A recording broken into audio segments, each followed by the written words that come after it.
In the history of cinema, few films have been as successful as The Godfather. When it was released in March of 1972, Francis Ford Coppola's gangster epic set a new standard not just for movies about the mafia, but for movies in general. It's my most important legacy in life. Although, if you talk to the people who made it, The Godfather's prospects for success were far from assured. In fact, before its release, they were pretty bleak. And they said, we're finished, this is over. The movie's not going to work. You gotta get rid of those guys. It's a disaster. People close to the movie have talked a lot over the past 50 or so years about how difficult it was to make The Godfather.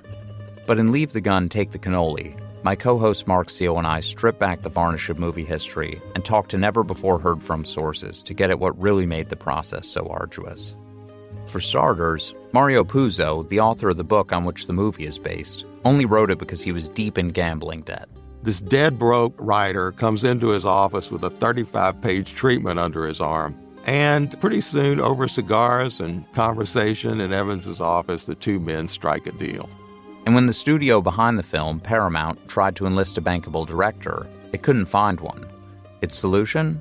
To hire Coppola, a relative unknown who proved to be every bit the visionary they'd hoped for. The only problem was that the Paramount executives and producers didn't always see eye to eye with Coppola's vision. Jack Ballard was hired basically by Robert Evans to be there on the set and to haunt me. At every turn, from script writing and casting to editing and choosing the music, Paramount fought tooth and nail against the director. Francis just got so sick of everything. He goes, I'm going to Sicily, just cast my f***ing movie, excuse my language. But that's just the beginning. Serious trouble came for The Godfather when the real-life mafia tried to stop the film from being made. The five families did not want us to shoot that picture in New York. The mob thought Hollywood had given Italian-Americans a bad rap, and they were certain The Godfather would only deepen that stigma. So they waged a campaign of threats and scare tactics. But the studio and the filmmakers were not to be deterred by what at times amounted to more than threats. My kids came in all hysterical. They'd heard gunshots. They worked their connections and did everything they could to win over the people the film was based on. Well, at least most of them. I look over at Sinatra's table, and oh my God, Mario's standing at Sinatra's table. And I looked at Mario, and his face was ashen. Despite the almost unfathomable hardship of making The Godfather, it minted a new generation of stars. It also made over $250 million, won several Oscars, and redefined America's relationship to one of its darkest, most shadowy forces, the mafia. No, I'm saying when you heard the terminology, crime don't pay, Yeah. crime pays.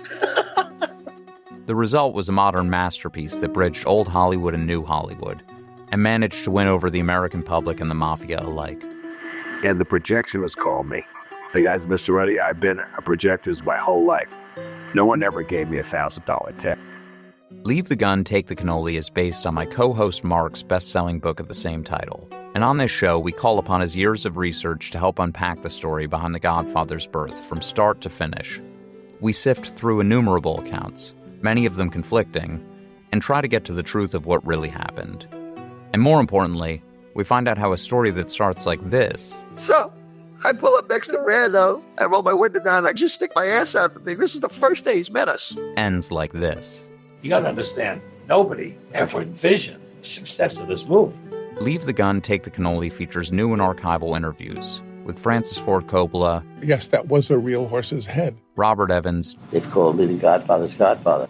James Caan. Jimmy, they want you to come and test. I said, test what? You got a Porsche you want me to drive around the block? Al Ruddy. Mom said, I got a call from these Italian guys. If they want to see the movie, there's going to be a lot of trouble. Talia Shire. Everything was a very arduous chess game. And many others. We still aren't entirely sure what's true and what's not, but we can promise that our 10-part series gives everyone who is involved a chance to tell their side of the story. Listen and subscribe to Leave the Gun, Take the Cannoli, starting February 19th on the iHeartRadio app, Apple Podcasts, Spotify, or wherever you get your podcasts.